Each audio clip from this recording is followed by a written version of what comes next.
아침을 뉴스로 깨웁니다. 신율의 출발 새아침.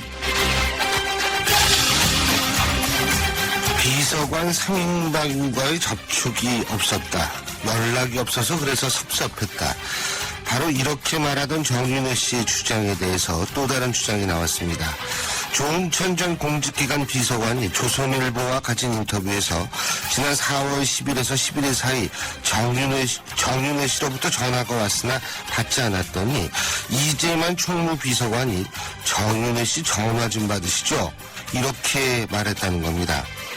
연락이 없어서 섭섭했다는 정윤회 씨의 주장, 그리고 10년 전쯤 마지막으로 만났다는 이 비서관의 주장을 완전 뒤엎는 증언이 나왔는데요. 이제 정윤회 씨 문건을 둘러싼 진실공방은 점점 미궁으로 빠져는 듯한 느낌입니다. 과연 누구의 말이 옳을까요? 영화 인터스텔라에 나오는 얘기처럼 지구의 6개월이 한 10년쯤 되는 행성에 갔다 온 걸까요? 더구나 조응천 전 비서관이 이재만 비서관이 정치의 메시지를 대신 전하는 것을 보고 이게 뭐냐라는 생각이 들었다면, 그리고 이것이 사실이라면 이것은 과연 무엇을 의미하는 걸까요? 어쨌든 이번 기회에 진실은 반드시 밝혀져야 할 겁니다. 신율의 출발 새 아침, 오늘 순서 시작합니다.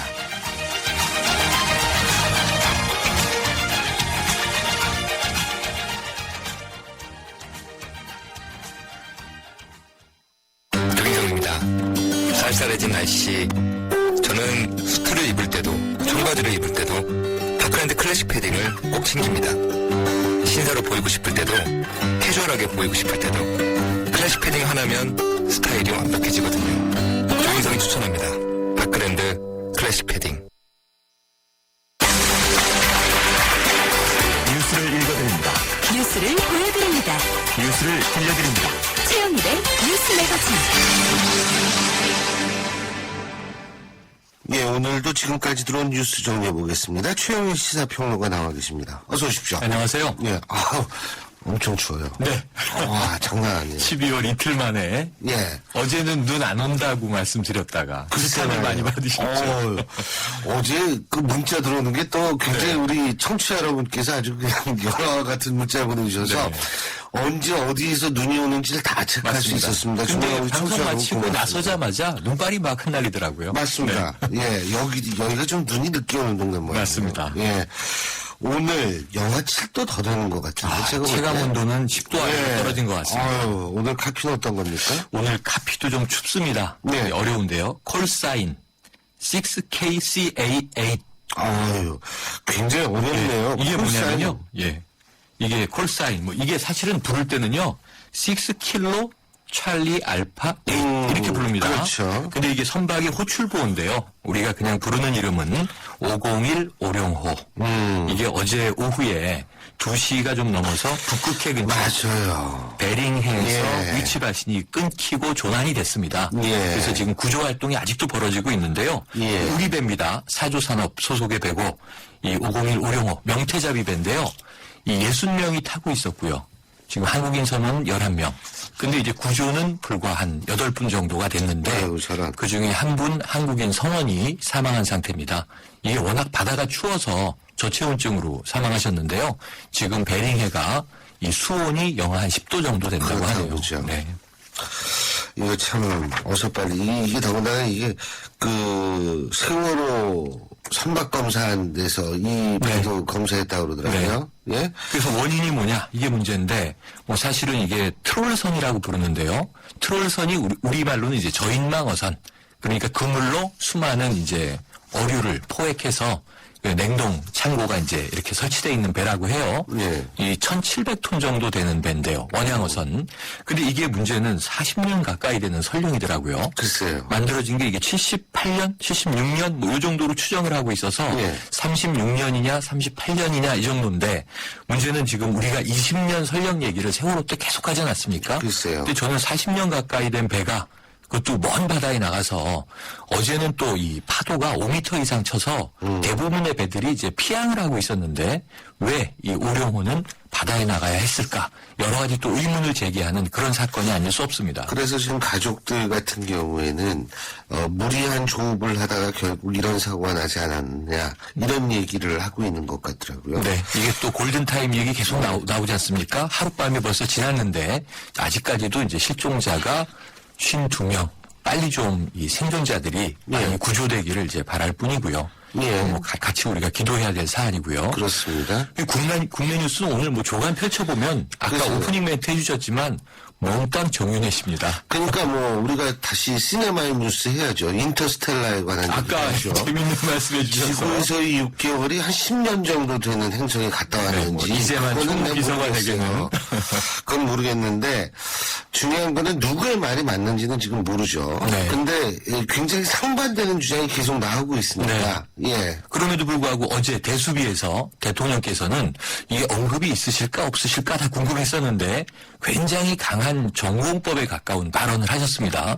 우선 문건 유출은 국기문란이다 이렇게 규정을 했고요. 예. 검찰 수사로 속전속결 모든 것을 낱낱이 밝혀라 그랬는데 그 문서 내용의 진위에 관해서 또 이제 밝혀야 한다라는 말씀이 있으셨지만 사실은 이제 루머가 국민들을 현혹시켜서는 안 된다. 이렇게 또 단정을 지어서 또 야권에서는 이거 가이드라인 아니냐. 뭐 이런 또 질타가 나오고 있거든요. 예. 근데 그런 와중에 하루가 지나서 오늘 조간에서 보니까요. 말씀하신 대로 정윤혜 씨가 청와대 인사들에게 수시로 전화를 했다는 정황이 터져 나왔는가 하면 저는 조그만 단신인데 굉장히 관심 있게 눈에 확 들어왔던 것이 예. 세계일보 회장이 전격 교체가 됐습니다. 예. 저는 이제 그 통일교 문선명 교주의 사남 문국진 회장이었는데 이 선문대 부총장으로 이제 전격 교체가 돼서 예. 이것도 또 이 사건과 관련이 있나 하는 궁금증을 자아내고요. 그럴 리는 네. 없겠지만 예. 그럴 리는 수도 없겠지만 있죠. 네. 예.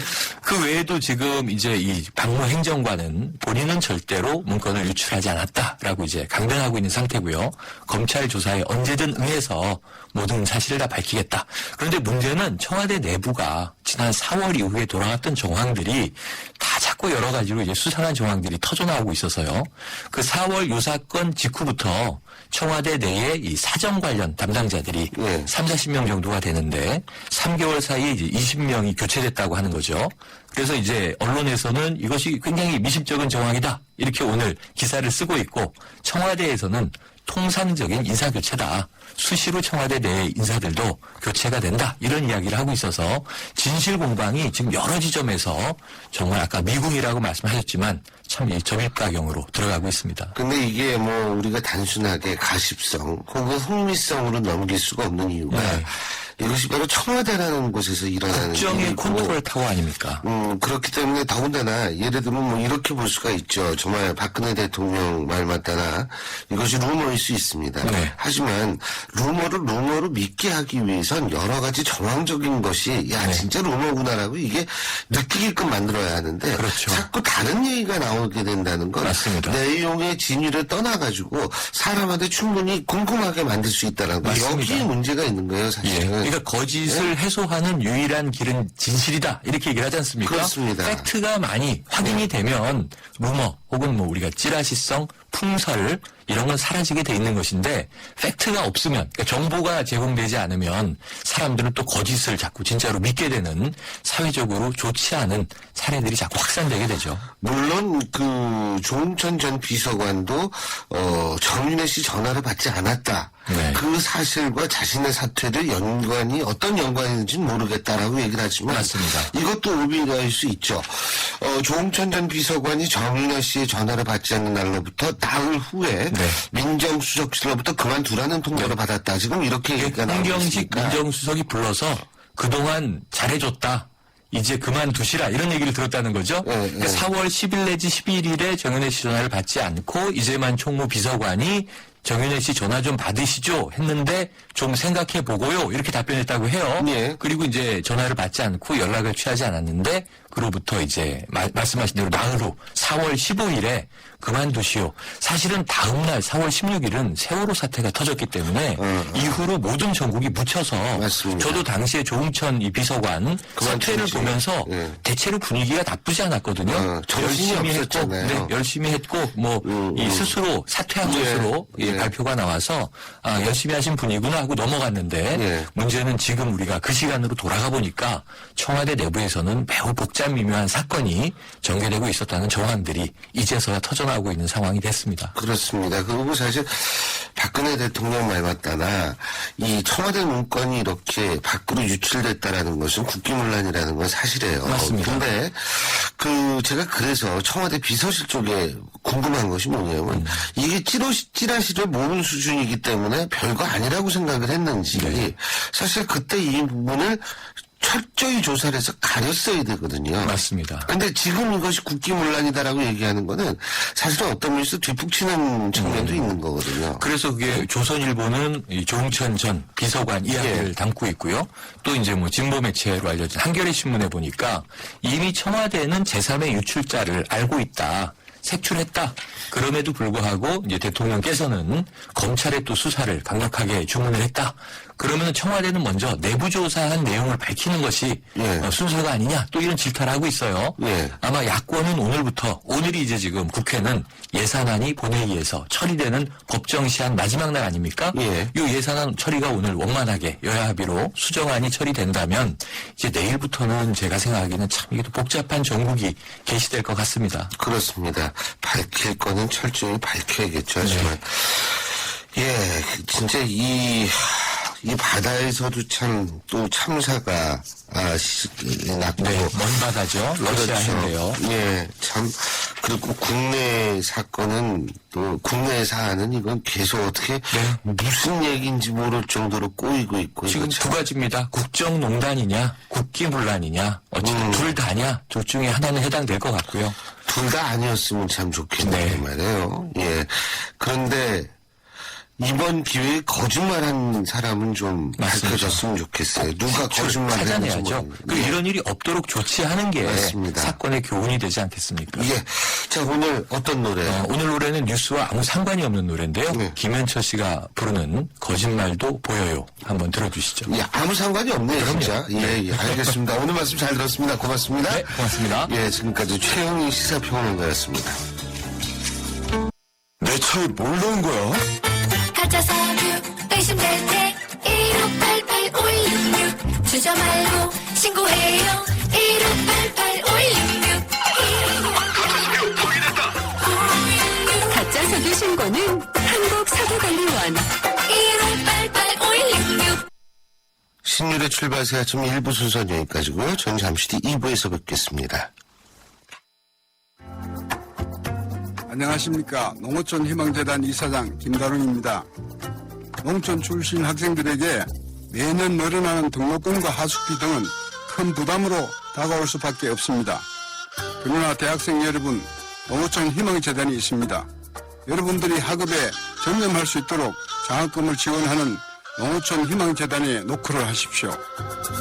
선진 농어촌을 만들겠다는 여러분들의 이상이 이루어지고 희망찬 농어촌이 될 수 있도록 농어촌 희망재단이 든든한 버팀목이 되겠습니다. 이 캠페인은 농어촌 희망재단이 함께합니다.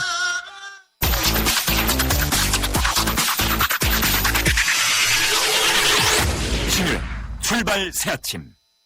신율의 출발 새 아침 2부 순서 광고 듣고 시작합니다.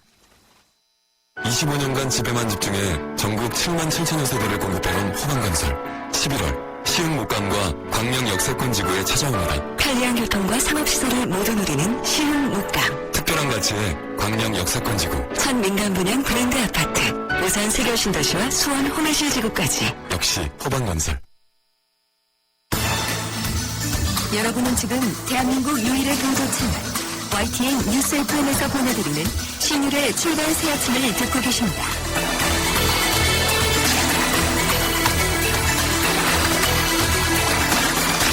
이른바 정윤회 관련 청와대 문건을 두고서요. 지금 여야가 청약에 대립하고 있습니다.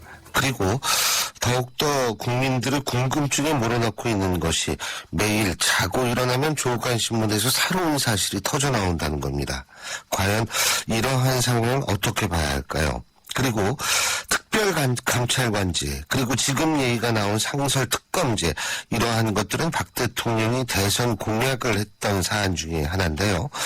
과연 지금 특검이 필요할까요? 이런 관련 내용들 검사 출신으로 현 국회 법제사법위원회 소속이시죠. 새누리당 박민식 의원 연결해서 얘기 들어보겠습니다. 박 의원님 안녕하십니까? 안녕하세요. 박민식입니다. 예, 안녕하십니까? 아니, 어떻게 자고 일어나면 이렇게 그 새로운 얘기들이 막 터지는지 모르겠어요. 예? 저기, 검사 출신이시잖아요. 그러니까 수사 경험도 많으실 거고, 그래서 제가 일단 이거부터 좀 여쭤보겠습니다.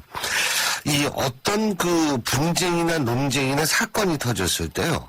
그 사건의 진위를 파악하기 위해선 주의에 있어서의 정황적인 증거가 어느 정도 신빙성이 있어야지 판단이 가능한 건가요? 다시 말해서 정황적 주위의 환경이 누구 말이 옳다 누구 말이 옳다 막 왔다 갔다 할 때 핵심적인 사안의 옳고 그름을 제대로 파악할 수 있나요?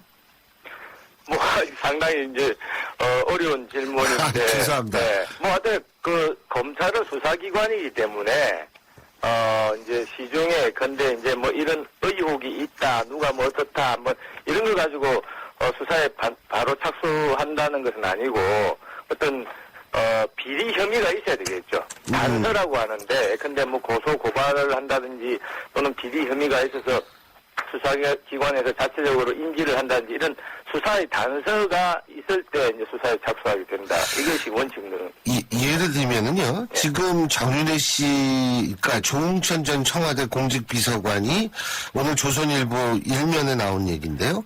자, 이 4월 10일부터 11일 사이에 정윤회 씨로부터 전화가 왔는데 본인이 안 받았답니다. 그랬더니 이재만 총무비서관이 전화해서 정윤회 씨 전화 좀 받으세요 라고 얘기를 했다는 겁니다. 이 얘기는 정윤회 씨가 한동안 그 3인방하고 연락을 안 했다. 그래서 섭섭했다라는 얘기. 그리고 이재만 청와대 비서관이 예를 들자면 10년 전쯤에서 한번 만났을 뿐이다라고 한 얘기와 정면으로 배치되는 얘기거든요.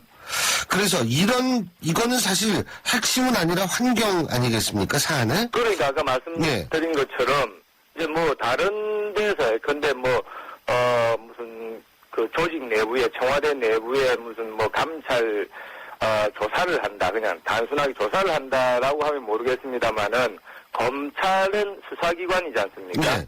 그러니까 어떤 비리 혐의가 최소한 뭐 거짓이든 아니든 비리 혐의가 있어야 되죠. 그거만. 예컨대 지금 정윤회라는 사람이 예컨대 뭐 어떤 돈을 받고 누구를 뭐 인사 추천을 해줬다. 네. 어떤 사업에 개입해서 뭐 부정을 일삼았다. 이것이 뭐 팩트든 아니든 간에 어떻든 그런 것이 제시가 된 상태에서 뭐가 제기가 되어야 수사가 이루어지지 않겠습니까? 그리고 이게 지금 그 출판물에 의한 명예훼손으로 지금 그 비서진 세 사람이 건 거죠? 뭐 당사자들은 그렇게 알고 있습니다. 예. 그렇다면은 이 내용의 허위사실 유무도 따지게 되나요? 허위사실 유포 이것도 함께 걸었는지 잘 모르겠습니다만.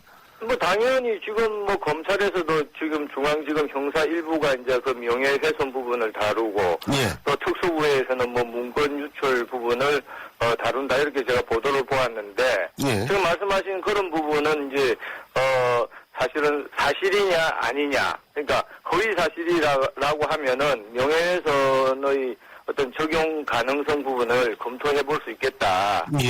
검찰에서 당연히 그런 부분은 아까 말씀드린 형사 일부에서 소관할 거라고 생각됩니다. 근데 그 허위 사실이냐 아니냐 뭐 이런 얘기 조사할 때 말이에요.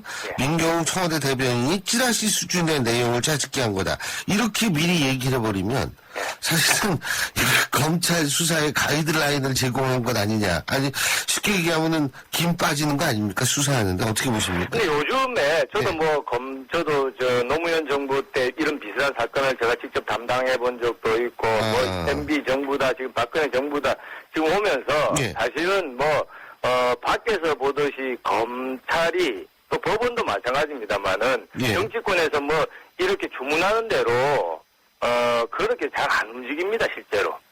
검사들의 성향도 뭐 각양각색이기 때문에 그런 부분은 제가 볼 때 크게 걱정 안 하셔도 될 것 같고 이제 뭐 대통령께서도 어제 뭐 지위 고하를 막론하고 무슨 부적절한 처신이 있었던 사람들을 일벌백계 해야 되겠다 이렇게 엄명하지 않았습니까?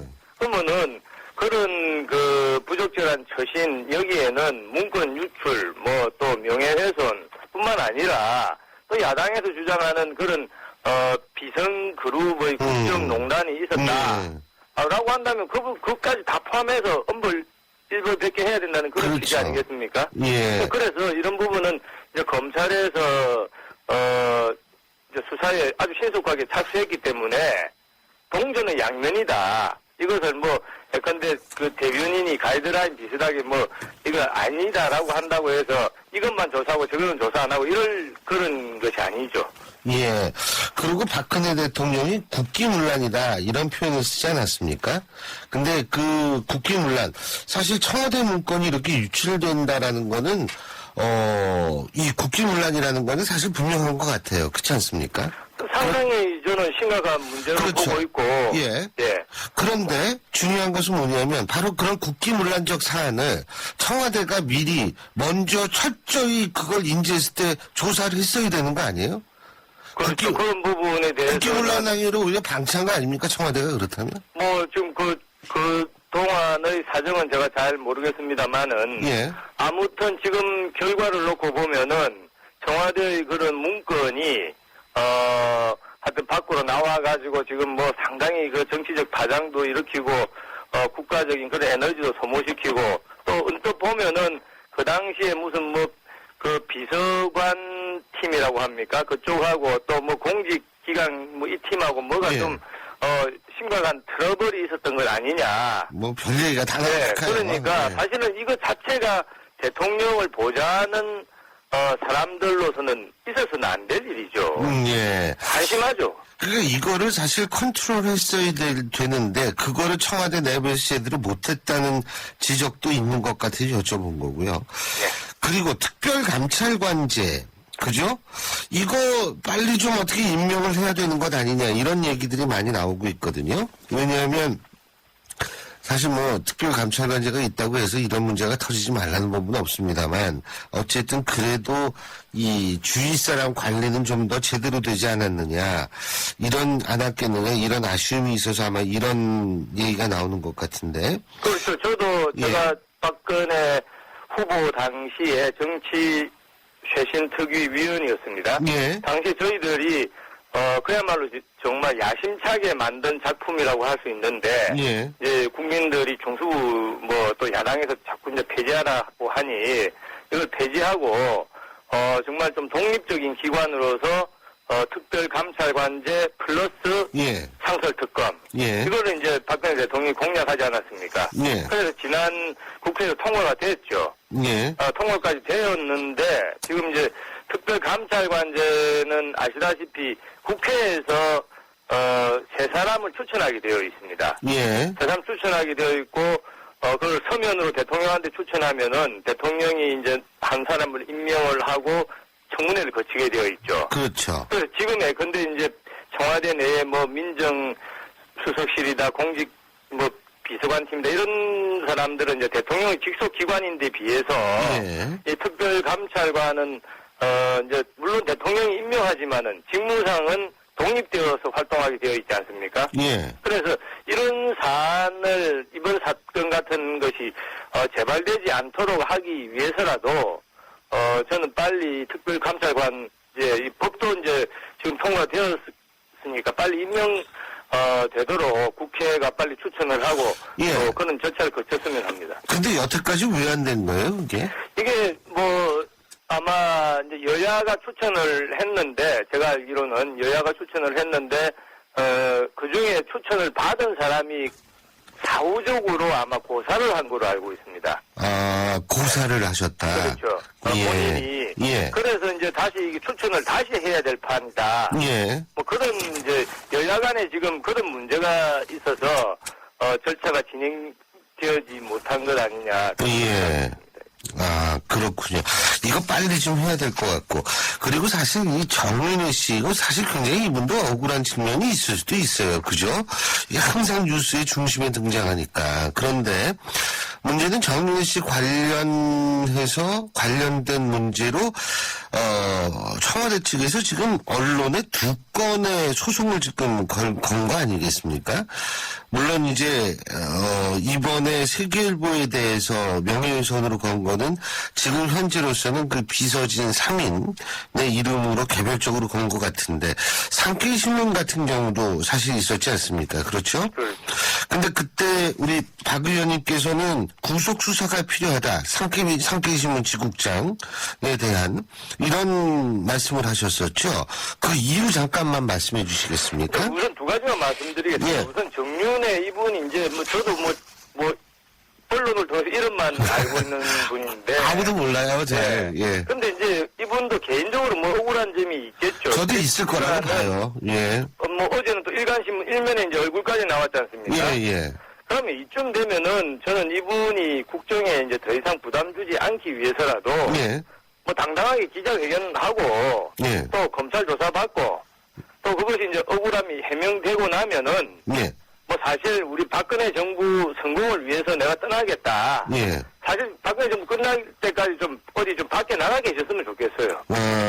사실 그런 모습이 더 국민들한테 우리 박수를 받을 수 있는 길 아니냐. 예. 이런 생각을 제가 어제 오늘 이 사건 가지고 사람들끼리 이야기하면서 제가 가지게 되었고, 두 번째는 상계신문 사건은 예. 이때도 이제 정윤회 이분 이름이 나오지 않습니까? 예. 그 세월호 사건 때 7시간 동안에 박근혜 대통령이 그렇죠. 어디 있었냐, 이거 가지고 야당 또 일본 이 상계신문까지도 지금 전혀 아닌 사실을 정말 교묘하고 악의적으로 보도를 했단 말이죠. 네. 그래서 이것은 언론의 자유다, 외교관계 이런 문제가 아니라 우선은 기본권의 문제죠. 예. 아시다시피 상계신문이라는 것은 극우 신문 중의 신문입니다. 예. 우리나라 위안부 그것도 자발적으로 했다, 독도도 일본 땅이다, 이런 대표적인 신문 아닙니까? 그렇습니다. 그래서 제가 볼 때는 상계신문이 당시 그런 박근혜 대통령 행적이 묘연하다 이렇게 보도한 거는 사실은 전투기나 대포로 우리나라를 공격한 것이 아니라 예. 편대를 가지고 대한민국을 공격하는데 활용한 것이다.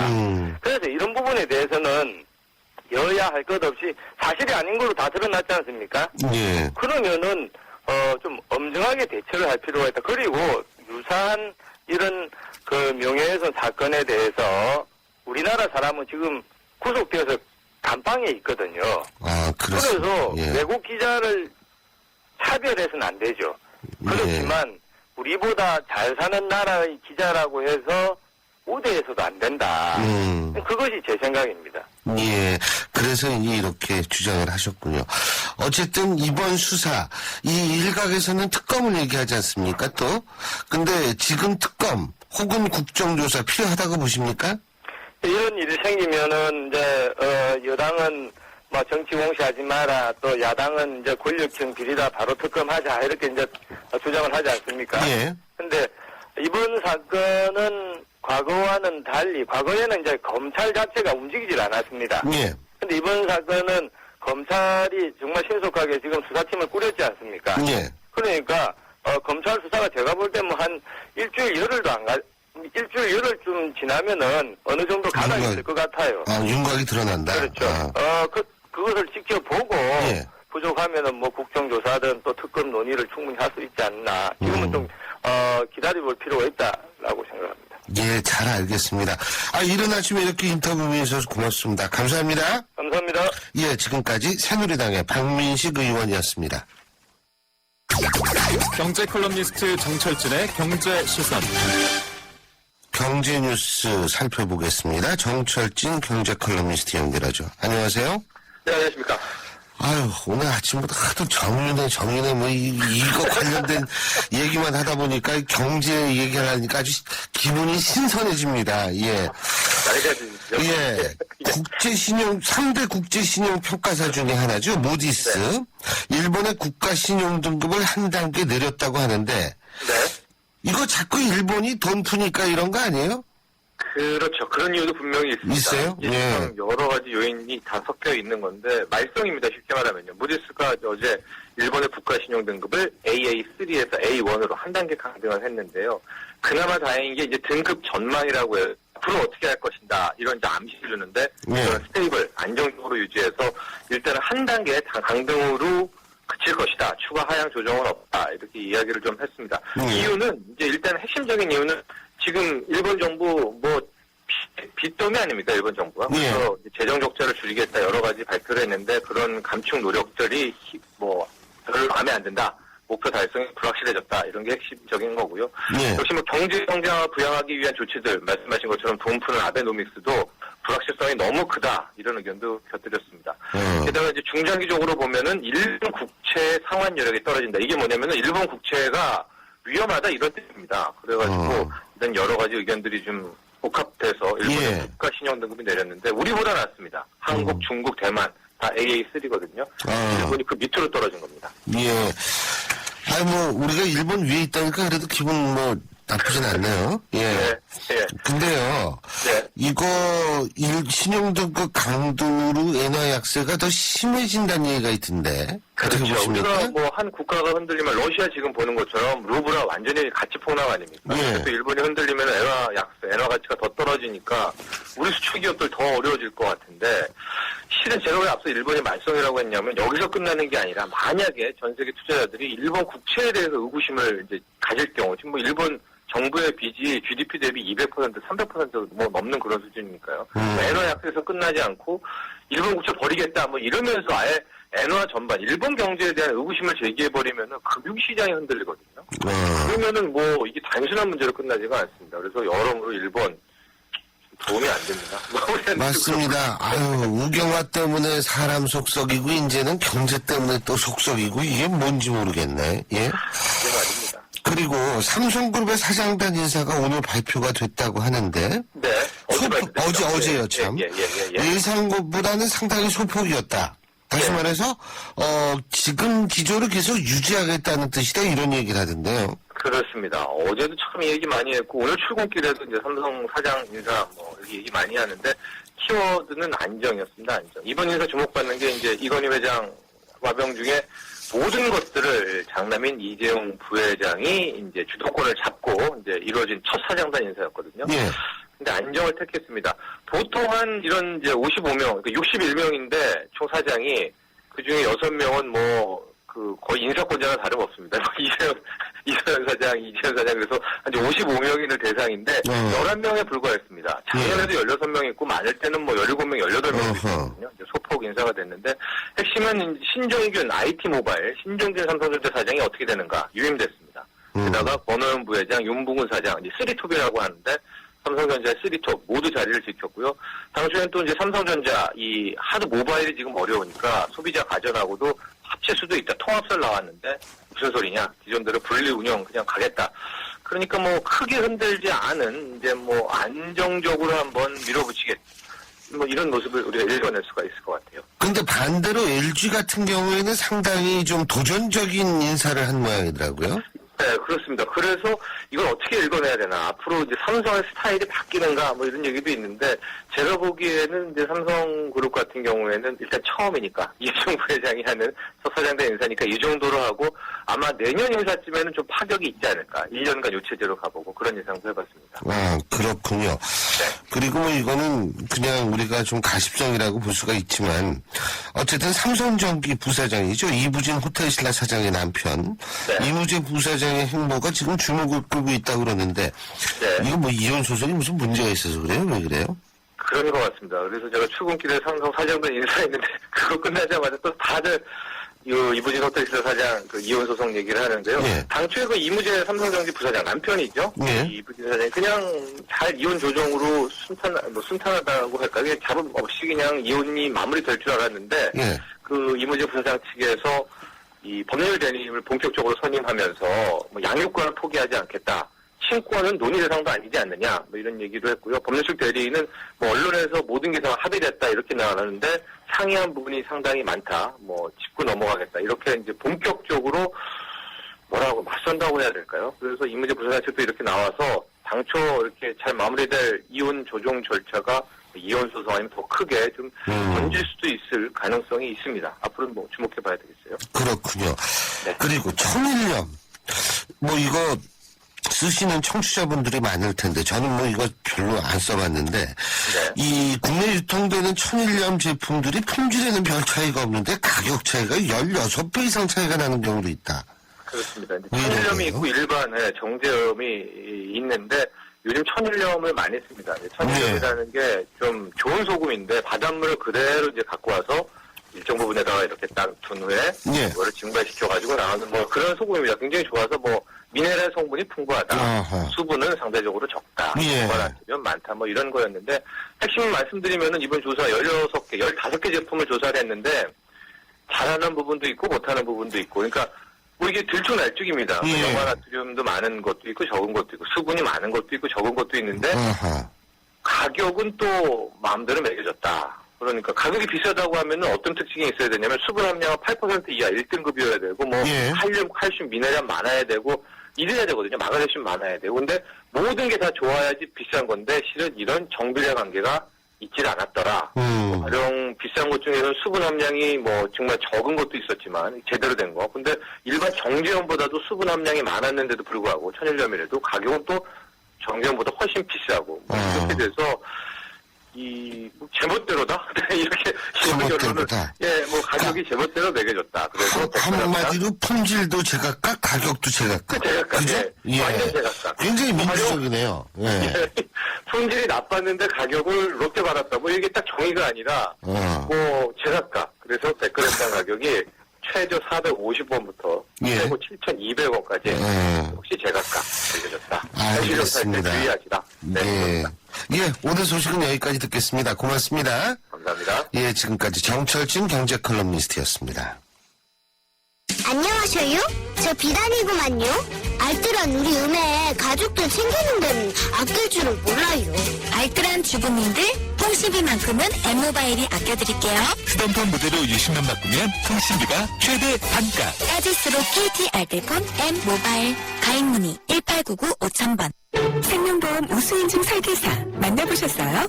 고객 불만 건수 제로의 자부심, 고객을 위한 한결같은 성실함, 고객의 미래를 설계하는 전문성, 바로 생명보험 우수인증 설계사입니다. 믿고 신뢰할 수 있는 생명보험 우수인증 설계사가 고객님과 함께합니다. 생명보험협회. 5107님 교수님 감기 걸리셨나요? 건강 잘 돌보세요. 잘 듣고 있습니다.